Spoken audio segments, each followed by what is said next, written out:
My name is Lauren Parker. I am 28. And a few nights ago, my own mother put her hands on my desk and literally shoved it away from the wall so my brother could move his camera in. She did not yell. She did not ask. She just said it like a decision that had already been signed and stamped.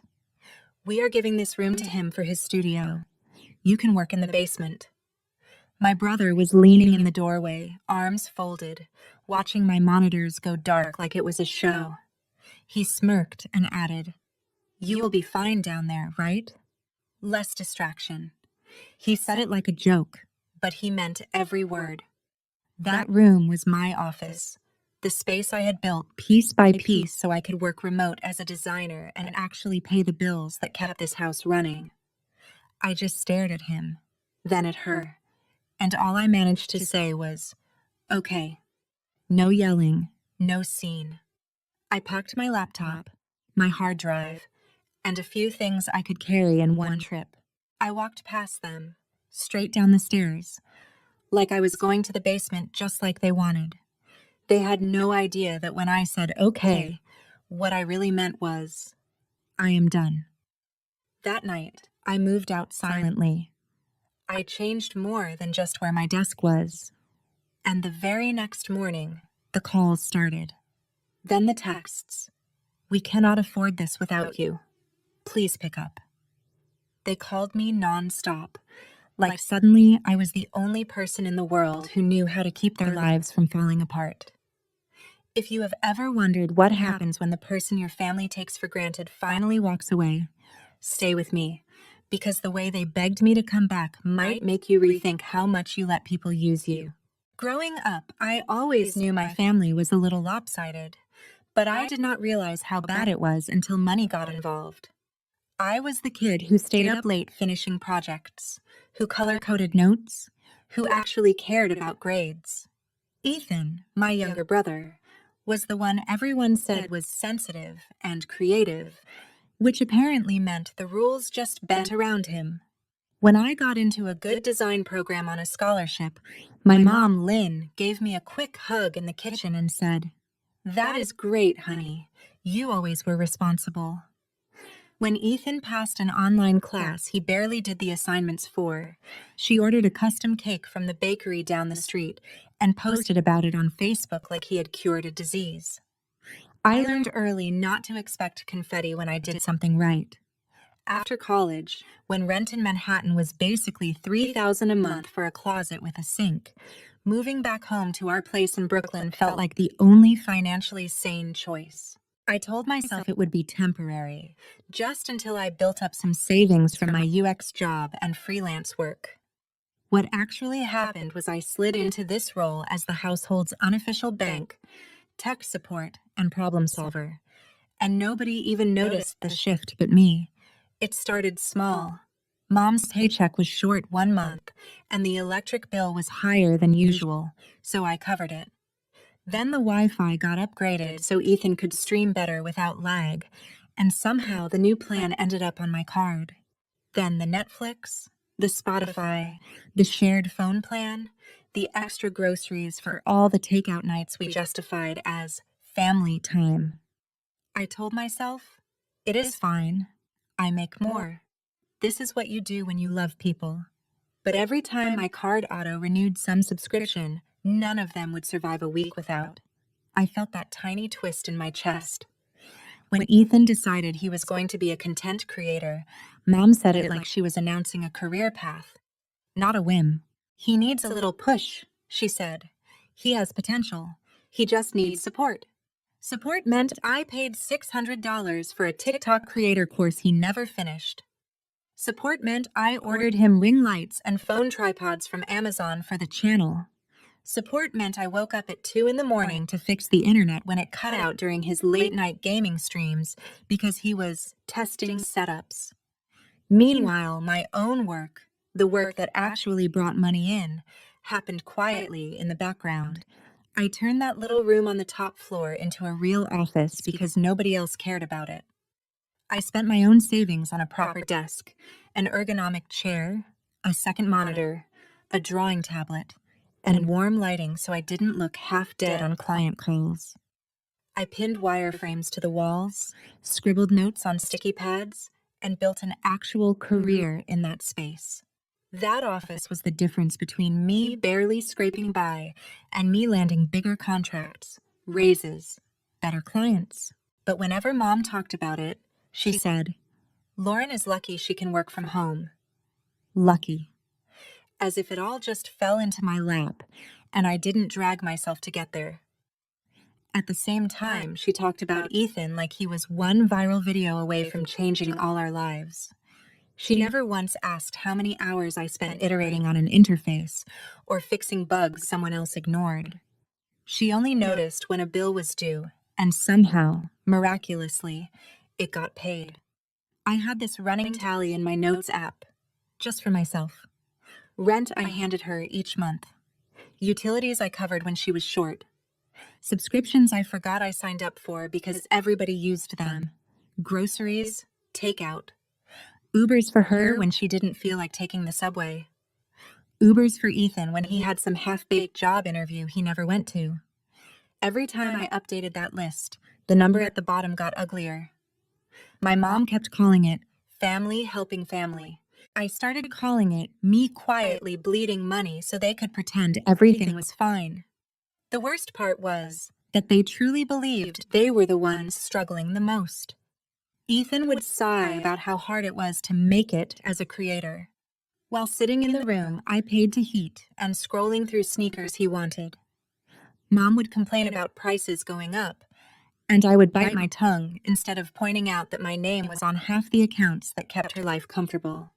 I knew, logically, that I had allowed this to build. I said yes too many times. I stepped in before they ever had to feel the consequences of their own choices. I smoothed every sharp edge, and because I kept doing it, they assumed I always would. That was the dynamic. That was the script. Lauren will handle it. Lauren will pay it. Lauren will fix it. I just never expected they would shove me out of the very room that made all of that possible. The night my mom pushed me out of my own office, something in me finally stopped making excuses for them and started asking the one question I had avoided for years. What would actually happen if I didn't handle it this time? That question would not leave me alone. It followed me into the shower, into my dreams, into the quiet moments between meetings when my camera was off and my smile dropped. What would actually happen if I didn't fix it this time? That night, after my mom told me to take the basement, I lay on my bed staring at the ceiling, my laptop open but my Figma files untouched. Instead, I opened Zillow. I typed in Queens, Studio, Max Price, and hit search like I was just window shopping. I told myself I was only curious. The rent numbers still made my stomach clench. But for the first time, they did not feel completely impossible. I had savings. Not a fortune, but enough. I scrolled past dark, depressing boxes and sketchy listings until one caught my eye. A small studio in a quiet part of Queens, with a big window facing the street and just enough wall space for a desk and shelves. The pictures showed sunlight on hardwood floors and a tiny kitchen with white cabinets. It was nothing fancy, but as I swiped through the photos, I could already see where my monitor would go, where I would tape up my wireframes, where I would put a plant and pretend I was the kind of person who remembered to water it. I checked the price 3 times. $2,200 a month. High, but not unthinkable when I added up what I made and what I would stop bleeding out on everyone else. I stared at the total in my notes app, the one tracking what I had poured into this house, and realized that in 1 year, I had already paid the equivalent of several months of that studio, but had nothing to show for it that actually belonged to me. The next morning, I told Mom I had an early meeting at a client office in Queens. Technically, it was not a lie. Someone there was about to decide my future. I took the train, clutching a folder with my pay stubs and ID, my heart pounding like I was going to an interview. When the landlord, An older woman with kind eyes and a no-nonsense voice opened the door. The place was even smaller than it looked online, but it was clean. It was quiet. And most importantly, it was mine if I wanted it. We sat at the tiny counter that passed for a dining table while she went over the lease. "You work from home?" she asked. I nodded. "UX designer. I just need good internet and a place to put a desk." She nodded like that made sense.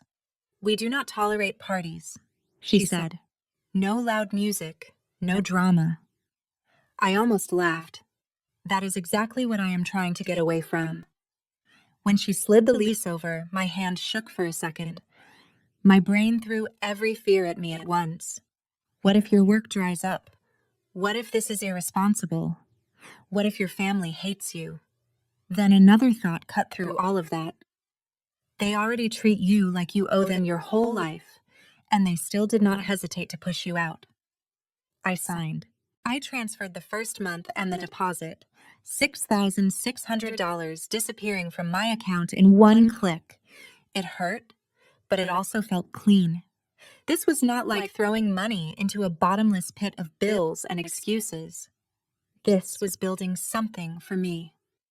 On the train ride back to Brooklyn, I kept touching the new key in my pocket, the little square of metal that meant I finally had a way out. When I walked in the door, Ethan was on the couch, shouting into his headset at some game, plates from last night's takeout still on the coffee table. Mom was at the kitchen counter scrolling on her phone, complaining under her breath about the price of groceries. Nobody asked how my client meeting went. Nobody noticed the shift. That was fine. It actually made what I did next easier. I started small. That night, when they asked what we should order for dinner, I said I already ate. The next day, when Mom texted me to add some things to the grocery delivery, I replied, "I cannot cover extra this week. My budget is tight." It was the first time I had said no in years. There was a pause, then just a thumbs up emoji. The Wi-Fi glitched during one of Ethan's streams and he pounded up the stairs to my office, or what was still technically my office for a few more days. "Hey, Lauren, can you reset the router? It is doing that thing again." I looked at my screen, at the prototype I was testing, at the time. "I have a deadline," I said without looking away. "You can figure it out." He stood there for a second, like he had never heard those words from me before. Eventually, he muttered something and stomped back down. The world did not end.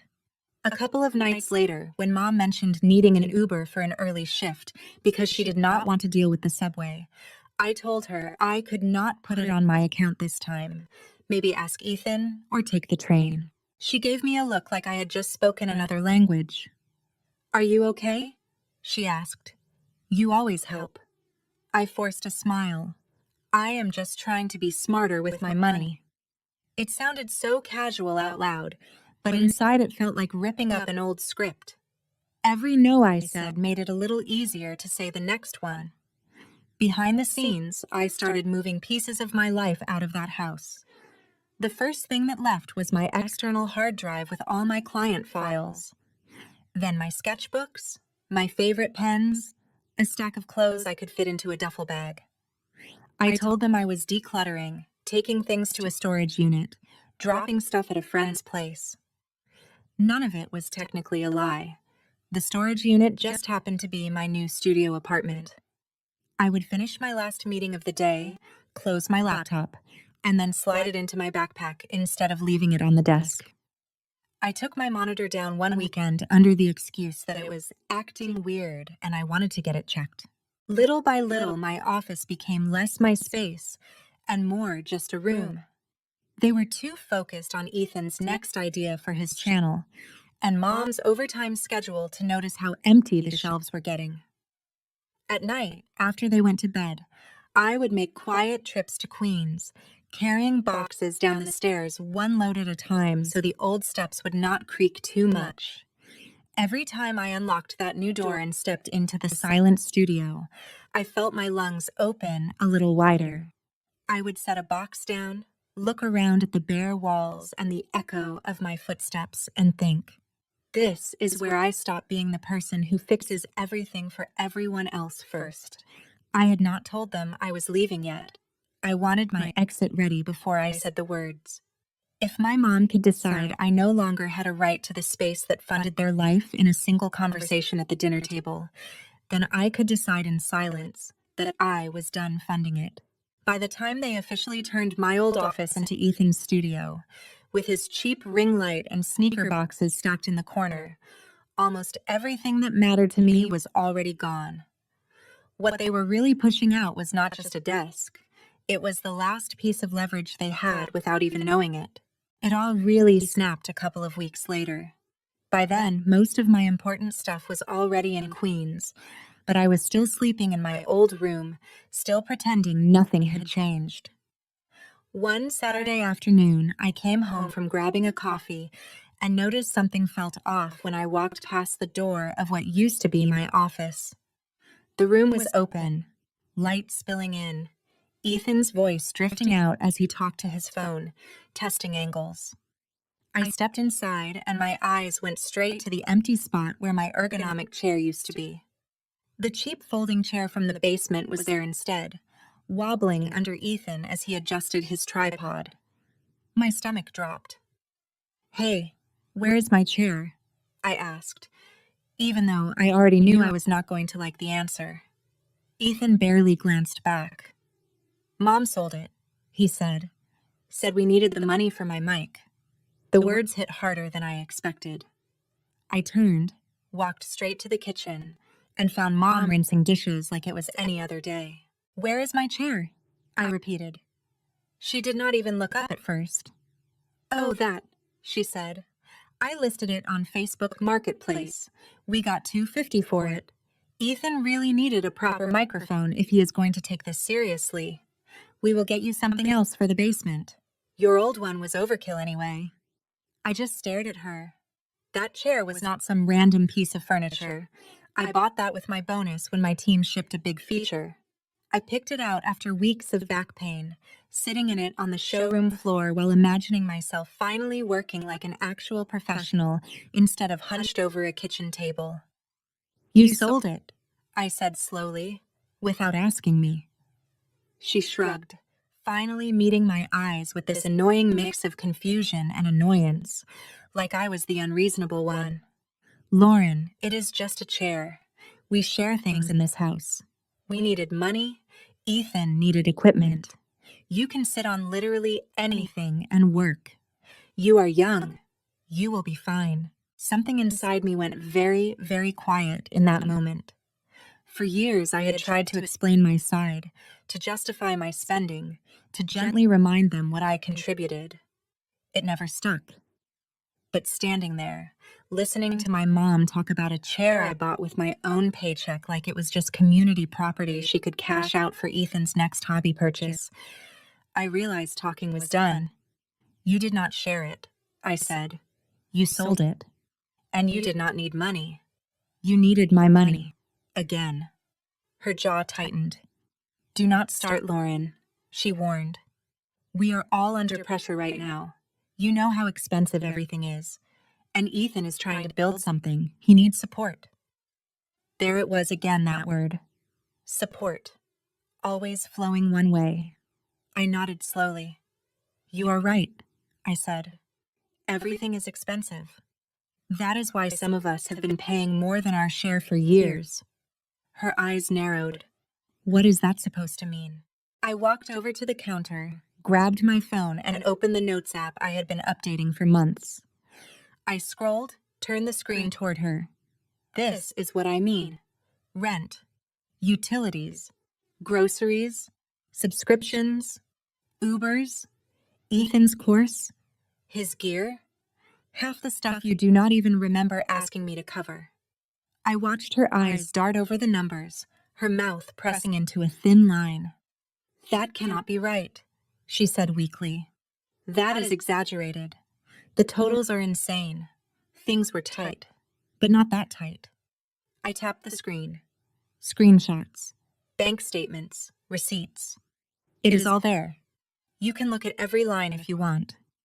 Ethan wandered into the doorway halfway through this, a controller still in his hand. What is going on? He asked. Is this about the chair? Mom, I told you she would freak out. She is so dramatic about everything. I turned to him. You think I am being dramatic? You sold my chair so you could buy a microphone for your TikTok videos. A microphone I am sure you expect me to help pay for when something goes wrong with the order.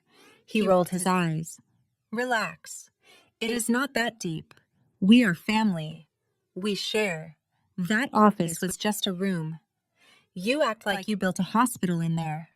A laugh escaped me, sharp and humorless. You are right, I said. It was just a room. A room where I worked the job that has been keeping this family afloat, while you play influencer and Mom pretends we can afford everything because magic money appears every month. Mom stepped in quickly, her voice rising. That is enough, Lauren. You are being disrespectful. We are all just doing our best. Ethan is trying to find his path. You have always been the responsible one. You can handle more. That is just how it is. There it was. The script. You can handle more. Translation, you will handle more because we do not want to. I felt my face go cold. No, I said. That is how it used to be. She frowned. What are you talking about? I slipped my phone into my pocket, suddenly done with this entire conversation.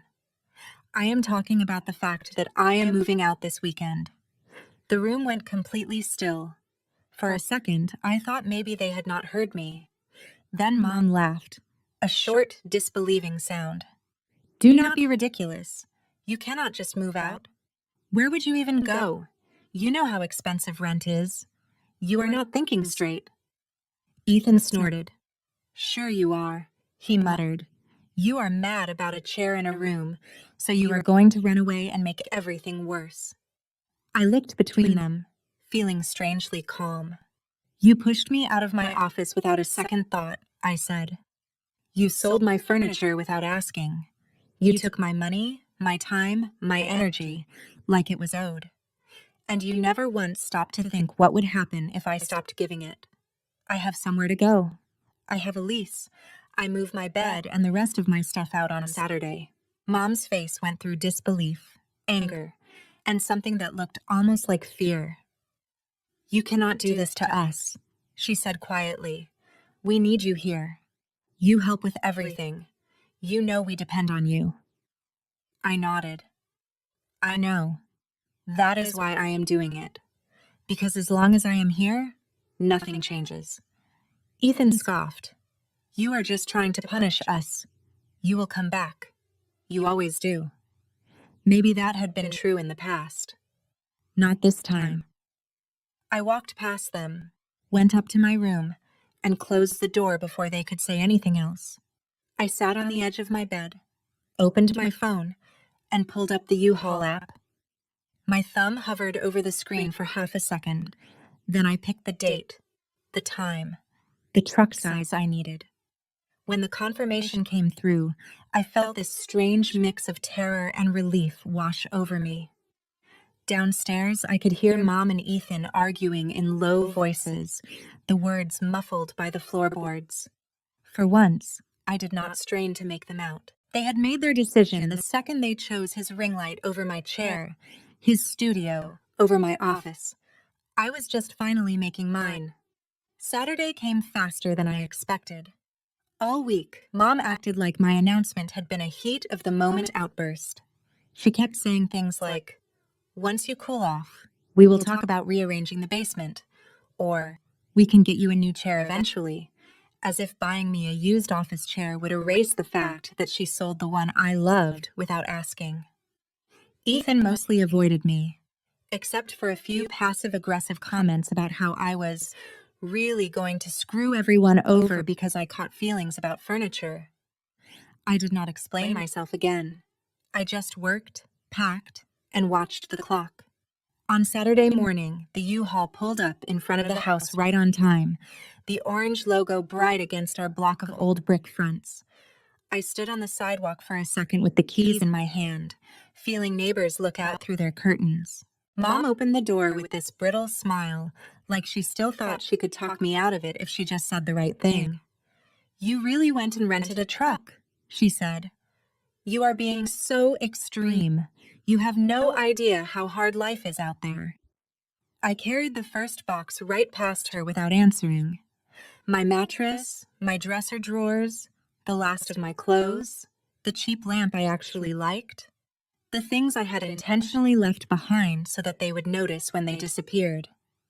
The whole time, the house felt oddly quiet. No music from Ethan's speakers, no TV. Just the sound of my footsteps and the scrape of furniture on wood. At some point, I went into the kitchen and took a sheet of printer paper from the drawer.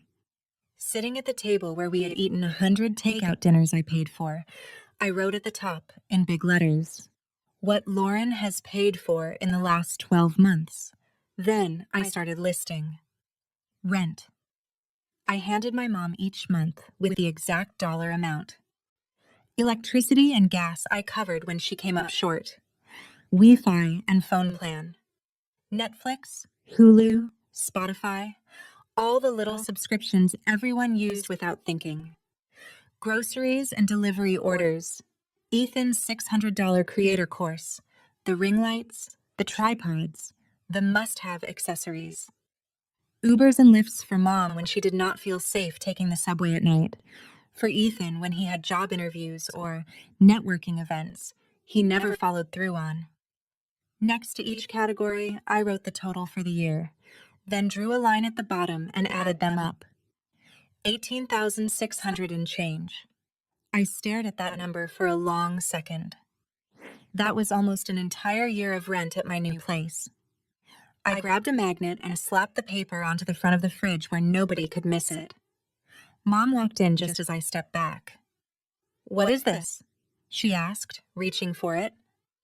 I moved faster and flattened my hand over the paper. "You can read it," I said. "You just cannot take it down." Ethan wandered in behind her, barefoot, yawning like it was any other Saturday. His eyes flicked to the truck outside, and then to the paper. Mom's face went pale as she scanned the numbers. "This is exaggerated," she muttered. "You are making it sound worse than it is. Nobody asked you to do all this." I laughed under my breath. "You did not have to ask. Every time you said, 'I am a little short this month,' or 'Can you just put it on your card and I will pay you back?' that was you asking. You just never followed through on the second part." Ethan frowned when he saw his name. "You did not have to write my stuff on there," he said. "You are trying to embarrass me." I shook my head. "No, I am trying to be clear. You both keep telling yourselves we are all struggling the same way. You are not." I put the pen down and looked at both of them. "This is the last month I will ever pay for this house." Mom opened her mouth like she had something sharp to throw back, but nothing came out. Ethan just looked angry and uncomfortable, which honestly was the first time I had seen him feel anything besides entitlement in a while. I loaded the last box, then went upstairs one final time to check that I had not forgotten anything that mattered. My old room looked weirdly bare. The bed frame and a few random things would stay. I left them on purpose. I wanted there to be empty space where my life used to be. When I carried my pillow down the stairs, Mom was standing by the door, clutching the edge like she needed it to stay upright. "Lauren, please," she said quietly. "Just think about this. We need you here. We cannot afford for you to just walk away." I paused, one hand on the doorknob. "You should have thought about what you could and could not afford before you pushed me out of the room that paid for all of this," I said. "I am not doing this to hurt you. I am doing this because staying here is killing me." She shook her head, eyes glossy. "You are being dramatic. You will be back. You always come back." "Maybe," I said. "But if I do, it will not be as your paycheck." I stepped out, closed the door behind me, and climbed into the driver's seat of the U-Haul. As I pulled away from the curb, I saw them in the side mirror, standing on the stoop. Mom had her arms wrapped around herself, and Ethan kept glancing from the truck to the paper on the fridge through the kitchen window. For a second, guilt twisted in my chest like it always did. Then I pictured my new studio, the sunlight on the floor, the key in my pocket, and I kept driving. That night, I unpacked as much as my sore arms would allow, made a cheap dinner in my little kitchen, and sat on the floor among half-open boxes. My phone buzzed a few times with texts from friends, a notification from my bank about the U-Haul charge, nothing from my family. The silence was almost eerie, but it also felt like proof that I was finally on my own. I went to sleep on a mattress on the floor, exhausted but lighter than I had felt in years. The next morning, I woke up to my phone vibrating so hard it nearly slid off the nightstand. The lock screen was a wall of missed calls from Mom and Ethan, and a dozen notifications stacked on top of each other. For a second, my old instincts kicked in. Something must be wrong. Someone must be hurt. I grabbed the phone and tapped into the messages. The first text from Mom was simple. Call me. Then, you changed the passwords. We cannot log into anything. The internet bill is due, and it is higher than I thought. Please fix this. Then, we cannot afford this without you. Please answer your phone. Ethan's messages were more frantic and less polite. Bro, the Wi-Fi is out. I cannot stream. Did you kill it on purpose? Then, seriously, Lauren, none of this is funny. Mom is freaking out. We cannot pay all these bills without you. My phone started ringing again, Mom's name flashing on the screen. It buzzed and buzzed, the vibration filling the little studio. I sat there in the quiet, staring at her name, at Ethan's texts stacked underneath. For years, every time that phone lit up with their crises, I dropped everything to solve them. I answered from meetings, from dates, from my own sick days, because if I did not, everything would fall apart. I watched it ring until it went to voicemail. Then it rang again, and again, and I let it. I set the phone face down on the table, took a breath, and made myself a cup of coffee while it buzzed. They pushed me out of my own office like I was optional, like my work and my boundaries did not matter. Less than 24 hours later, they were begging me back because they were finally feeling the cost of that choice. If you have ever wondered what happens when the person holding everything together finally stops picking up the phone, this was just the beginning. The calls did not slow down after that first morning. If anything, they came in waves. I let most of them go to voicemail. Old me would have picked up on the first ring, already mentally rearranging my budget. New me looked at their names on the screen, felt the spike of anxiety, and put the phone face down. I still read the texts, though. Curiosity is stubborn. Mom swung between guilt and anger. One minute it was, I cannot believe you would do this to your own family.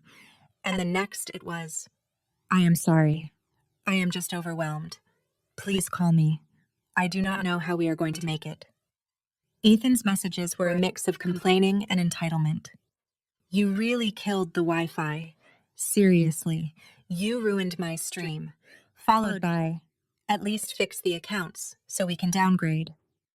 I drank my coffee, logged into work, and let their emergencies stay theirs. My days in Queens were boring in the best possible way. I woke up, made breakfast in silence, worked through my UX tasks, took a walk when I needed air, cooked simple dinners, and went to bed without anyone asking for my card number at 11:30 at night. A few days in, Mom left a voicemail that sounded different. Her voice was small, not sharp. Lauren, I know you are angry, she said. I know you think we do not appreciate everything you did. Maybe you are right. But the gas company is threatening to shut off, and I did not realize how much was in your name. We are behind. I do not know what to do. It is getting cold. Please. I felt that familiar tug in my chest, But I did not call back right away. For the first time, I let them sit with the mess. New York answered her before I did. The temperature dropped hard. A couple nights later, my phone lit up again, and something in me said, "Pick up." I answered on the third ring. Mom's voice came through fast, almost frantic. "The heat is out," she said. "The furnace stopped working. It is freezing in here. The repair guy says it will be at least $400 just to get it running. We have nothing. We are overdrawn. We cannot afford this. Please, I do not know what to do." Old me would have already been on my banking app, typing in my password. I took a breath instead. "Did you call the gas company to set up a payment plan?" I asked. She hesitated. "No. You always handle those things." "Exactly." I stared at the wall. "Mom, I am not moving back there," I said.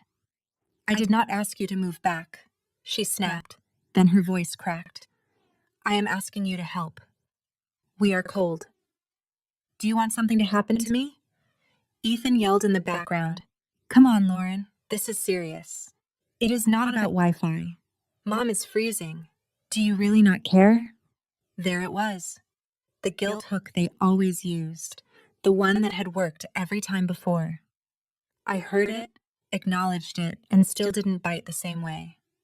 "I will help once," I said, "but not the way you think." Silence. "What does that mean?" Mom asked. "It means I am not just dropping my card and disappearing again," I said. "If I step in, there are conditions, real ones. You can say no, but if you say yes, you stick to them." Ethan scoffed. "Conditions? This is our heat, not a business deal." I ignored him. "One," I said, "I will pay for the furnace repair this time so you do not freeze while we figure this out. After that, I am off your bills completely. 2, we sit down in person and go through every dollar you make and spend. We make a budget that does not include me as a secret line item. 3, Ethan gets a real job, actual paychecks. At least $300 a month from that goes toward the house. And 4, you both stop treating me like 24/7 tech support and bailout. If you want advice, ask. But I am not your automatic solution anymore." Mom was quiet for a long moment. "So you are basically asking us to live without you," she finally said. "No," I said. "I am asking you to live like I am your daughter, not your bank. You can say no, but if you do, you will figure out the heat without me." More muffled arguing on their end. When she came back, she sounded tired. "Fine," she said. "Just, please get the heat fixed." I called the repair company myself, paid the deposit with my card, and set the appointment. It still stung to watch the money leave my account, but at least this time it was part of an actual boundary, not another invisible sacrifice. The next evening, I went back to the house for the first time since I left. The air was warmer, but the vibe was frostier than the November wind. Mom sat at the kitchen table with a pile of unopened bills. Ethan hovered by the counter, arms crossed, like he was ready to bolt. I opened my laptop and pulled up a blank spreadsheet. "Okay," I said. "Income first." Mom bristled like I had just asked for her social security number, but she started talking. Hours, pay rate, average tips. I typed it all in.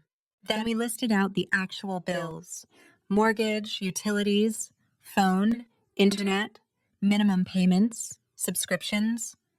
Anytime we hit something that used to be in my name, I flagged it. Formerly me, not anymore. When it was Ethan's turn, he shrugged. "I do not really have anything," he said. "I am just trying to grow my channel." "That is not an income," I said. "That is a hobby. Right now, this is what you are spending. This is what is coming in. The math does not care about your channel. If out is bigger than in, something changes. Either you earn more, or things go."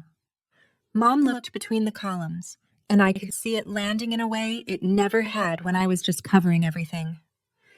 I can pick up another shift, she murmured. Maybe work weekends.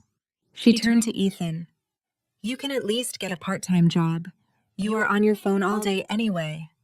Go sell something. He opened his mouth to argue, then closed it. I think the memory of shivering in his own house did more than any lecture I could have given. I emailed them the spreadsheet and shut my laptop. The heat is taken care of, I said. This is on you now. Mom's eyes were shiny. So you really are done, she said. You just walk away. I shook my head. I am not walking away from you, I said. I am walking away from being your safety net. I will still come for dinner. I will answer the phone when I can. But I am not going back to the way things were. On my way out, I glanced at the fridge. The paper with my list of what I had paid for was still there. Edges curled, but nobody had taken it down. They had to look at it every time they grabbed milk. That felt like its own kind of progress. When I stepped outside and pulled the door closed behind me, the house behind me finally felt like what it was. Their home, their responsibility, their problem to solve. For the first time, I walked away knowing that if everything fell apart in there, it would not automatically be my job to rebuild it. 6 months later, my life and that house looked nothing like they did the night my mom pushed me out of my office.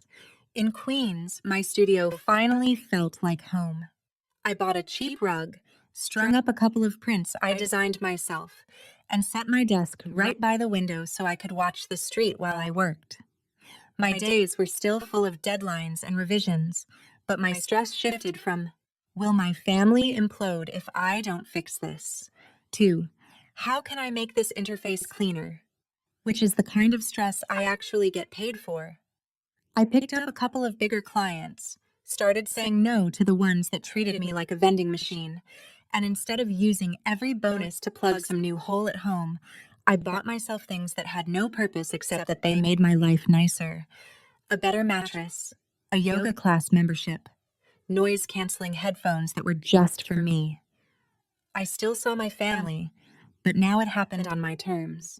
The first time I went back for dinner after the heat situation, the house felt strange, like it was learning to stand on new legs. The thermostat was set lower than Mom used to like it. There were fewer takeout containers, and the TV was off when I walked in. Mom had dark circles under her eyes, but there was something steadier in the way she moved. Halfway through eating, she slid an envelope across the table to me without looking up.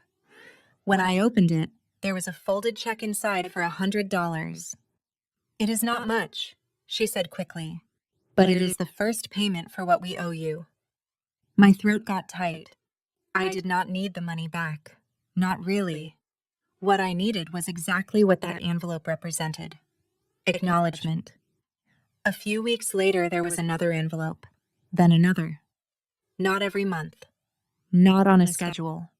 But often enough that I believed she meant it. Ethan did not become a model adult overnight, but he did get a job. The mall idea lasted about 3 weeks before he realized selling shoes to picky customers was not the dream.